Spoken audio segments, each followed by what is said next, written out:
Hello बच्चों, तो आज हम करने जा रहे हैं पाठ 11 क्रिया वर्ब, जो कि पुस्तक हिंदी व्याकरण कक्षा 5 का पाठ है।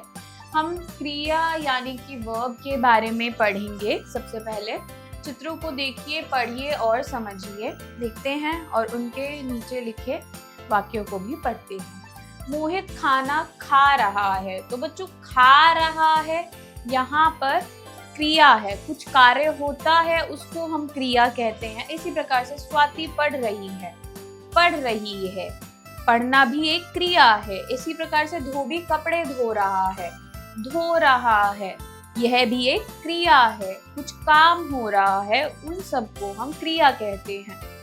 उपयुक्त वाक्यों में सभी कुछ न कुछ कार्य कर रहे हैं। खाना, पढ़ना और धोना शब्द क्रिया हैं जो हमें काम के बारे में बता रहे हैं। ठीक है बच्चों, आगे बढ़ते हैं।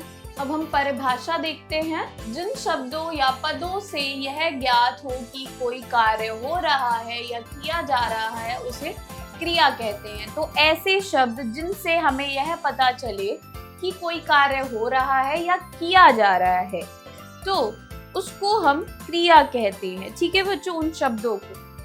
क्रिया का अर्थ होता है कार्य करना। व्याकरण में कोई भी वाक्य क्रिया के बिना पूरा नहीं होता। क्रिया का मतलब है कार्य करना, काम करना, और क्रिया के बिना कोई भी वाक्य पूरा नहीं माना जा सकता।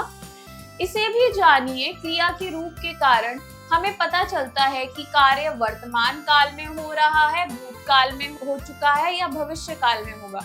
और क्रिया के रूप के कारण ही हमें यह भी पता चलता है कि उसका काल क्या है, समय क्या है, भूतकाल है, भविष्य काल है या वर्तमान काल है। ठीक है बच्चों। धातु यानी कि रूट। क्रिया का निर्माण धातु से होता है। जब धातु में न लगा दिया जाता है तब वह क्रिया बन जाती है। क्रिया को संज्ञा और विशेषण से भी बनाया जाता है, जैसे खाना, नहाना, सोना, रोना, बैठना, पढ़ना, गाना, लड़ना, उठना आदि। जो क्रिया है उन शब्दों का निर्माण धातु से होता है। धातु के अंदर अगर हम ना जोड़ देते हैं तो क्रिया का निर्माण होता है, और हम संज्ञा एवं विशेषण से भी क्रिया बनाते हैं। अभी हमने उदाहरण भी पढ़े थे कुछ क्रिया के। ठीक है बच्चों। क्रिया के रूप, फॉर्म्स ऑफ वर्ब। क्रिया के दो रूप होते हैं, सकर्मक क्रिया व अकर्मक क्रिया। यह दो रूप हैं। एक एक करके इनके बारे में पढ़ते हैं।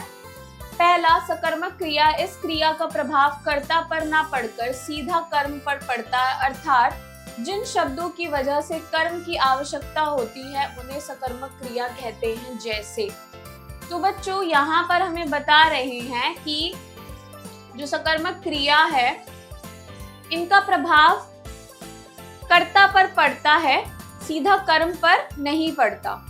ठीक है बच्चों। यानी कि जो शब्द हैं इनके लिए कर्म की आवश्यकता होती है सकर्मक क्रिया के लिए। उदाहरण पढ़ते हैं। पहला, वह चढ़ाई चढ़ता है। दूसरा, मैं खुशी से हंसता हूँ। तीसरा, बच्चे जोर से रो रहे हैं। चौथा, शाम फिल्म देख रहा है। सकर्मक क्रिया की पहचान क्या और किसे लगाकर की जा सकती है। ठीक है बच्चों।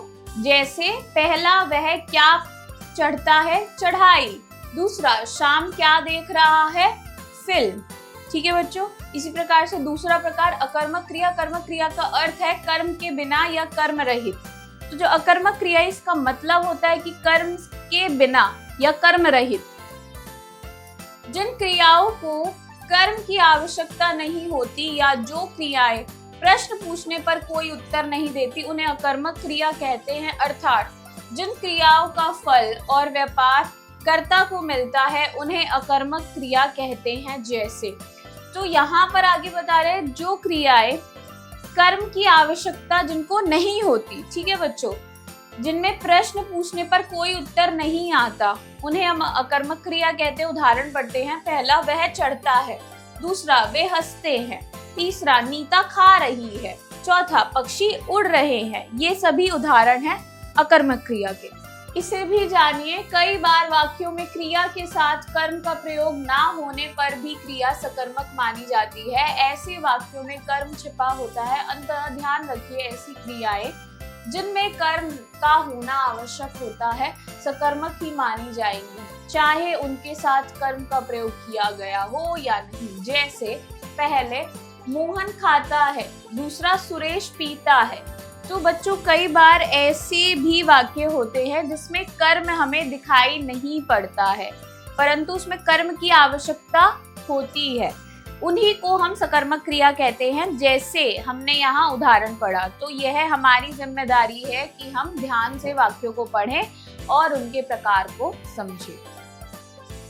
इन वाक्यों में क्रियाओं के साथ यद्यपि कर्म का प्रयोग नहीं हुआ है, तथापि ये सभी अकर्मक क्रियाएं ना होकर सकर्मक क्रियाएं, क्योंकि ऐसा नहीं हो सकता कि किसी वस्तु या पदार्थ के ना होने पर कोई व्यक्ति कुछ खा सके।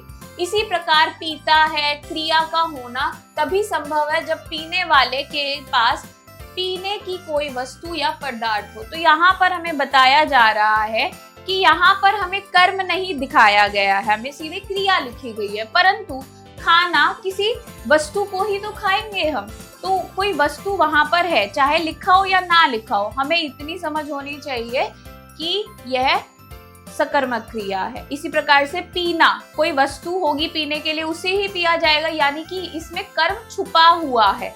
ठीक है बच्चों, आगे बढ़ते हैं। इस पाठ में हमने सीखा क्रिया का अर्थ होता है कार्य करना।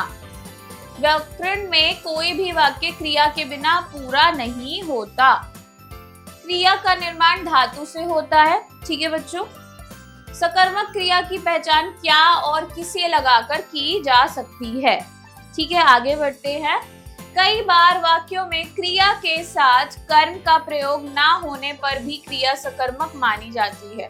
तो कई बार जो वाक्य होते हैं इसमें क्रिया के साथ कर्म ना होने पर भी क्रिया को हम सकर्मक कहते हैं। ठीक है बच्चों, आगे बढ़ते हैं। अभ्यास, मौखिक कौशल ओरल स्किल, सोचिए और बताइए। पहला, किसके बिना वाक्य अधूरा रहता है? उत्तर होगा क्रिया। प्रश्न 2, क्रिया के मूल रूप को क्या कहते हैं? उत्तर होगा धातु। प्रश्न 3, जिन क्रियाओं को कर्म की आवश्यकता नहीं होती उन्हें क्या कहते हैं? उत्तर होगा कर्मक क्रिया। चौथा, राकेश बाजार से आकर सो गया, वाक्य में कितनी क्रियाएं हैं? उत्तर होगा आकर और सो। तो बच्चों यहाँ पर 2 क्रिया शब्द हैं। ठीक है बच्चों, बहुविकल्पीय प्रश्न, मल्टीपल चॉइस क्वेश्चंस। प्रश्न 1, सही उत्तर पर सही का चिन्ह लगाइए। क, क्रिया के मूल रूप को क्या कहते हैं? पहला प्रत्यय, दूसरा उपसर्ग, तीसरा धातु। उत्तर होगा धातु। ख, जिन क्रियाओं को कर्म की आवश्यकता होती है उन्हें डैश क्रिया कहते हैं। पहला सकर्मक, दूसरा कर्मक, तीसरा द्विकर्मक। उत्तर होगा सकर्मक। ग, हवाई जहाज उड़ रहा है, वाक्य में कौन से शब्द क्रिया है? पहला हवाई जहाज, दूसरा उड़, तीसरा रहा है।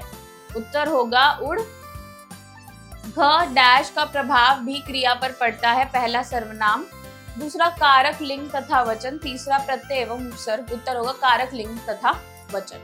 प्रश्न 2, कोष्ठक में दी गई क्रियाओं के उचित रूप भरकर वाक्य को पूरा कीजिए।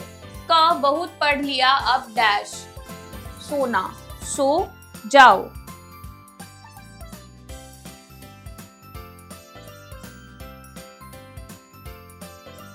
ख, कल परीक्षा है, मुझे थोड़ा और डैश पढ़ना, पढ़ने दो।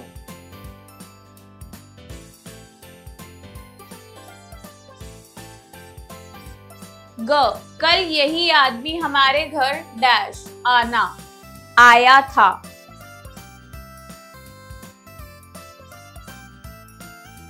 घ, दादी जी आइए खाना डैश, खाना। उत्तर होगा खाइए।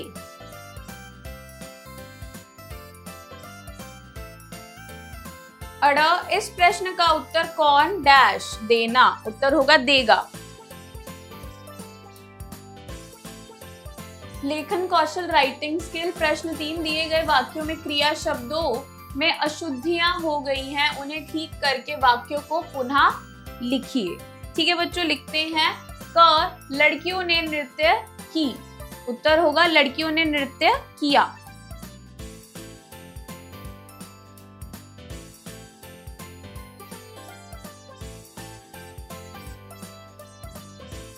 ख, उन्होंने खिचड़ी खाया और पानी पी।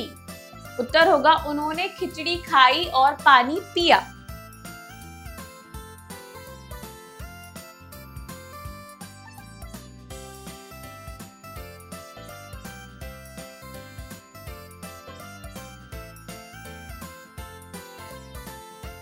ग, नाना जी आप कब आया? उत्तर होगा नाना जी आप कब आए।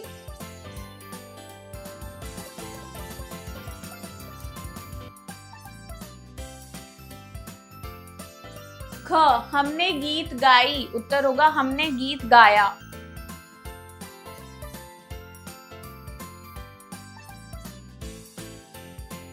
अड़, पूजा ने सुंदर चित्रकारी किया। उत्तर होगा पूजा ने सुंदर चित्रकारी की।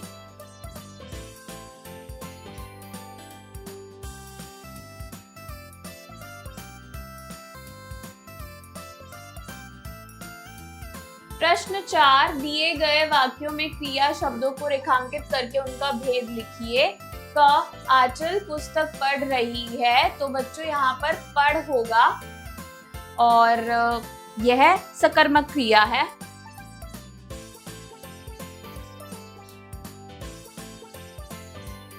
ख, आर्यन थक गया, अकर्मक क्रिया, थक होगा यहाँ पर।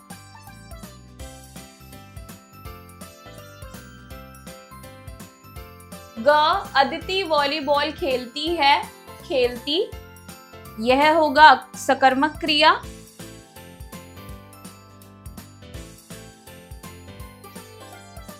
घ, अमन दौड़ता है, दौड़ता, यह होगा अकर्मक क्रिया।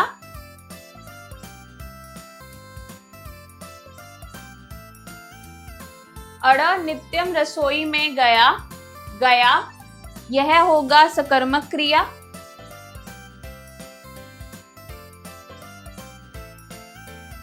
च, साक्षी ने आलू टिक्की बनाई, बनाई, सकर्मक क्रिया।